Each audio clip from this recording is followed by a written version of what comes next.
Hello everyone, आप सबका बहुत स्वागत है मेरे यूट्यूब चैनल में। मैं डॉक्टर नेहा और आज हम बात करने वाले हैं हाई ब्लड प्रेशर के बारे में। हाई ब्लड प्रेशर क्यों होता है, इसके मैनेजमेंट और ट्रीटमेंट के बारे में। सबसे पहले जान लेते हैं कि ब्लड प्रेशर होता क्या है। जो हमारी आर्टरीज होती हैं, मतलब जो हमारी खून की धमनियाँ होती हैं, उन खून की धमनियों की दीवार जो होती है, उस दीवार पे ब्लड का प्रेशर यानी खून का जो दबाव है उसको हम ब्लड प्रेशर कहते हैं। ब्लड प्रेशर 2 टाइप्स का होता है, सिस्टोलिक और डायस्टोलिक। सिस्टोलिक प्रेशर जो है वो ऊपर वाला ब्लड प्रेशर होता है जिसकी नॉर्मल रेंज है 120 mm ऑफ Hg।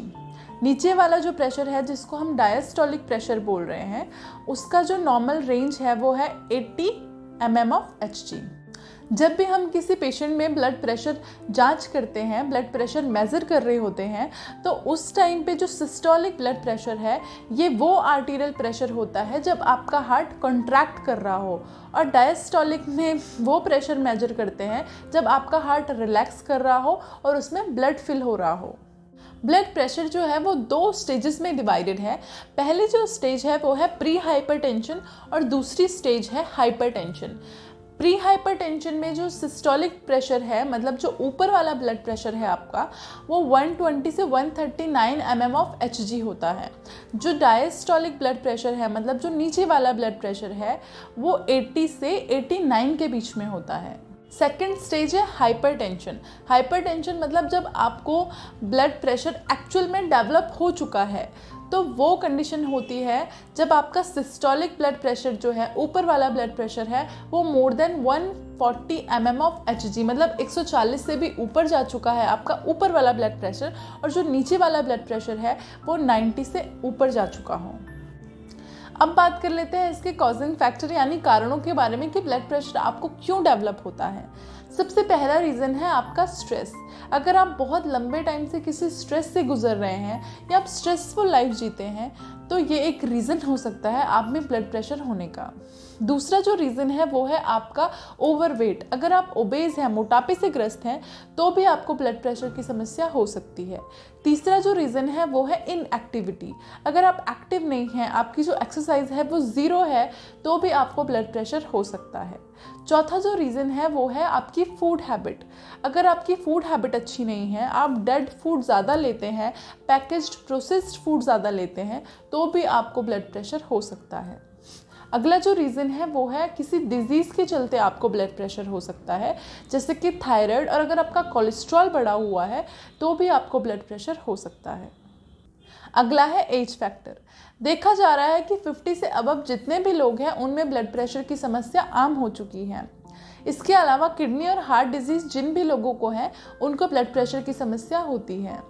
जो लोग सॉल्ट इंटेक जिनका ज़्यादा है, जो लोग ज़्यादा नमक खाते हैं, उन लोगों में ब्लड प्रेशर की समस्या बहुत आम तौर पर देखी जाती है। अब बात कर लेते हैं इसके सिम्टम्स यानी लक्षणों के बारे में। आमतौर पर हाई ब्लड प्रेशर के कोई भी सिम्टम्स नहीं देखे जाते हैं, इसीलिए इसको साइलेंट किलर भी कहा जाता है। फिर भी कुछ लोग महसूस करते हैं कि उनको सर दर्द की समस्या बनी रहती है, इसके साथ साथ उनको चक्कर आते हैं।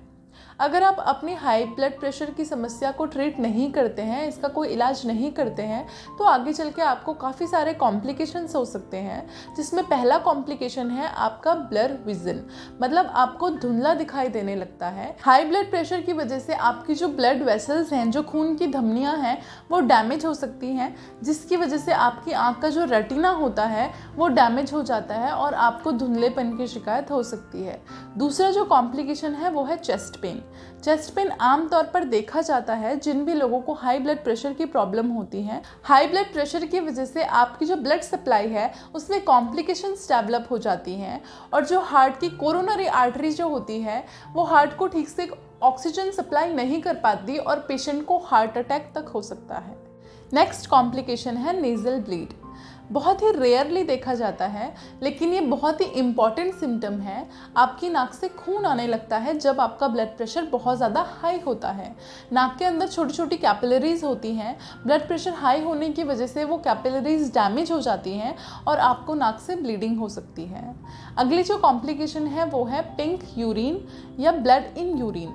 आपकी जो किडनी होती है उसकी ब्लड वेसल्स डैमेज हो जाती हैं, जिसकी वजह से आपको यूरिन में ब्लड आ सकता है।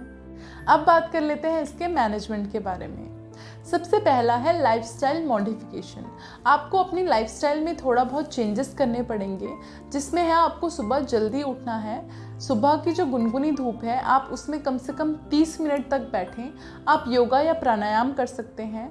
एक्सरसाइज अपनी डेली रूटीन में ज़रूर शामिल करें। कोई भी ऐसी एक्सरसाइज ना करें जिसमें आपकी सांस फूले। आप नॉर्मल एक्सरसाइज और वॉक कर सकते हैं। इसके अलावा आपको अपनी डाइट चेंज करनी होगी। डाइट में आप सीजनल फ्रूट्स लें, ग्रीन लीफी वेजिटेबल्स आप ले सकते हैं। अपनी डाइट में जो सॉल्ट इंटेक जो है आपका, अगर आप नमक ज़्यादा लेते हैं तो आपको बहुत ज़्यादा ज़रूरत है अपने नमक को कंट्रोल करने की। आप सेंधा नमक का प्रयोग कर सकते हैं। अब बात कर लेते हैं इसके ट्रीटमेंट यानी होम्योपैथिक मेडिसिन के बारे में।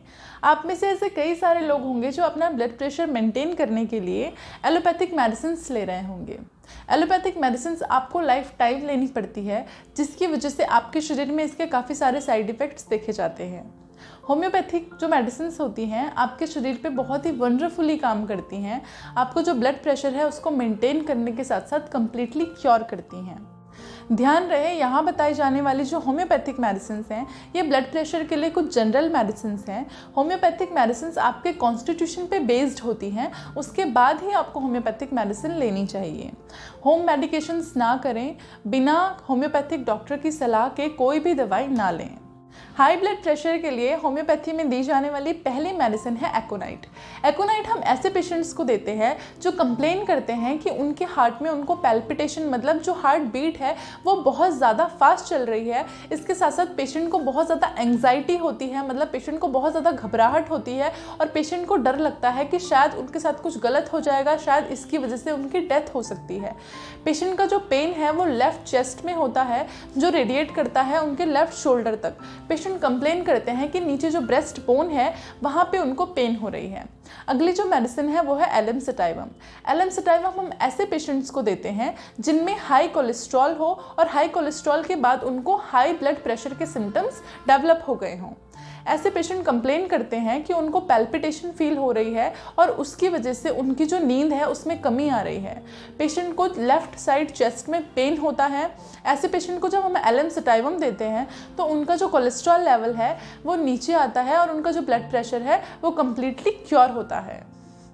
नेक्स्ट मेडिसिन यानी थर्ड मेडिसिन है ब्राइटाम्यूर। ब्राइटाम्यूर ऐसे पेशेंट्स को दी जाती है जिनका सिस्टोलिक ब्लड प्रेशर, मतलब ऊपर वाला जो ब्लड प्रेशर है वो हाई रहता है और नीचे वाला जो ब्लड प्रेशर है यानी डायस्टोलिक ब्लड प्रेशर है वो लो रहता है। ऐसे पेशेंट्स कंप्लेन करते हैं कि उनको चक्कर आ रहे हैं, इसके साथ साथ वो बहुत ज़्यादा इरिटेबल रहते हैं। पेशेंट कंप्लेन करते हैं कि उनके लेफ्ट साइड चेस्ट में उनको इरेगुलर हार्ट बीट फील हो रही है।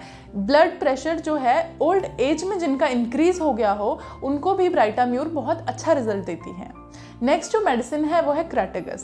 क्राटेगस हम ऐसे पेशेंट्स को देते हैं जिनमें हार्ट डिजीज़ हो और हार्ट डिजीज़ के बाद उनको ब्लड प्रेशर डेवलप हो गया हो। ऐसे पेशेंट्स में देखा जाता है कि जो हार्ट को ब्लड सप्लाई करने वाली आर्टरी है उसमें कैल्केरियस डिपॉजिशन हुआ होता है। जब हम उनको क्राटेगस देते हैं तो जो डिपॉजिट पार्टिकल्स हैं वो डिज़ोल्व होना शुरू होते हैं और पेशेंट का जो ब्लड प्रेशर है वो मैनेज होता है। ऐसे पेशेंट्स कंप्लेन करते हैं कि उनकी जो पल्स है वो इरेगुलर है। नेक्स्ट मेडिसिन है नेक्सवोमिका।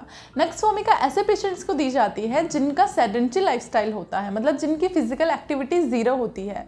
यंग जनरेशन के जो लोग हैं जिनमें हाई ब्लड प्रेशर डेवलप हो गया हो उन लोगों में नेक्सवोमिका बहुत अच्छा रिजल्ट देती है। इसके अलावा जो लोग हाई स्मोकिंग करते हैं, जिनका अल्कोहल कंजप्शन बहुत ज़्यादा हाई है, ऐसे लोगों में भी ब्लड प्रेशर मैनेज करने के लिए नेक्सवोमिका बहुत अच्छा रिजल्ट देती है। नेक्स्ट मेडिसिन है टबैकम। जो लोग टबैको लेते हैं, किसी भी फॉर्म में अगर टबैको ले रहे हैं, उसके बाद अगर उनको हाई ब्लड प्रेशर डेवलप हो गया हो तो ऐसे केसेस में टबैकम बहुत अच्छा रिजल्ट देती है। ऐसे पेशेंट्स कंप्लेन करते हैं कि उनको हाई पैल्पिटेशन फील हो रही है, मतलब हार्ट बीट जो है वो उनको बहुत ज़्यादा फील होती है। जब भी स्पेशली अगर वो लेफ्ट साइड लेटे हुए हैं तो उनको बहुत ज़्यादा अपनी हार्ट बीट जो है वो सुनाई देती है। इसके बाद वो खड़े होते हैं, रेस्टलेस हो जाते हैं और डीप ब्रेथ लेते हैं। ऐसे पेशेंट्स को टबैकम दी जाती है। नेक्स्ट मेडिसिन है लैकेसिस। लैकेसिस ऐसे केसेस में दी जाती है जिन फीमेल्स में मेनोपॉज डेवलप हो गया हो, मतलब जिनके मेंसेस स्टॉप हो गए हों और हार्मोनल चेंज की वजह से उनमें हाई ब्लड प्रेशर डेवलप हो गया हो। लास्ट मेडिसिन है नेट्रम्यूर। नेट्रम्यूर ऐसे केसेस में दी जाती है जिनका सॉल्ट इंटेक बहुत ज़्यादा हो, मतलब जो लोग नमकीन चीज़ें ज़्यादा खाते हों और इसकी वजह से उनको हाई ब्लड प्रेशर डेवलप हो गया हो। ऐसे पेशेंट्स कंप्लेन करते हैं कि मॉर्निंग के टाइम पे उनको बहुत ज़्यादा वीकनेस रहती है, इसके साथ साथ उनके जो पैर हैं उनमें स्वेलिंग रहती है। ऐसे पेशेंट्स को क्रेविंग होती है नमकीन चीज़ों की और पिकल्स यानी अचार की और पापड़ जैसी चीज़ों की, ऐसे लोगों को ज़्यादा क्रेविंग होती है। ऐसे पेशेंट कंप्लेन करते हैं कि उनको हेडेक हो रहा है। हेडेक जो है उनको हाई ब्लड प्रेशर की वजह से होता है। इसमें भी नेट्रम्यूर बहुत अच्छा काम करती है। पेशेंट कंप्लेन करते हैं कि लीस्ट एक्सर्शन, मतलब अगर वो ज़रा सा भी अपनी बॉडी को हिलाते हैं, कुछ काम करते हैं, तो उनको चेस्ट के अराउंड टाइटनेस फील होती है, पैल्पिटेशन मतलब अपनी हार्ट बीट पूरी तरीके से फील करते हैं पेशेंट। इसके साथ साथ अगर पेशेंट को हाइपरथायराइडिज्म है या गॉइटर की प्रॉब्लम है तो नेट्रम्यूर बहुत अच्छा रिजल्ट देती है।